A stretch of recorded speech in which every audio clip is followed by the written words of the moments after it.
விட்டு போன வாழ்க்கை திரும்ப கர்த்தர் எனக்கு தருவாரா? அந்த உயர்வு எனக்கு தருவாரா?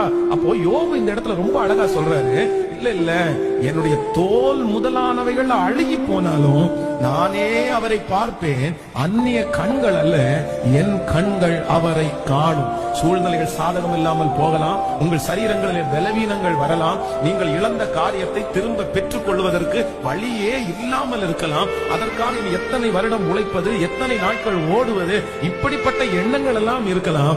ஆனா ஆண்டவர் வாக்கு கொடுக்கிறார், மகனே மகளே, நீ ஒரு நம்பிக்கையை இழக்காத. அது என்ன நம்பிக்கைன்னா, நீ இழந்ததை மீட்டு திரும்பவும் உன்னை கர்த்தர் கொண்டு வருவார். நீ இழந்ததை சகலத்தையும் கர்த்தர் உங்களுக்கு திரும்ப தருவார். சத்தமாய் ஆமென் சொல்லுவோம். இழந்த எந்த காரியமா இருந்தாலும் திரும்பவும் நம்முடைய வாழ்க்கையிலே அது வரும். விசுவாசிக்கிறீர்களா இல்லையா? நான் நம்புகிறேன், நீங்கள் இழந்த ஜெப வாழ்க்கையை ஆண்டவர் திரும்ப தரப்போகிறார்.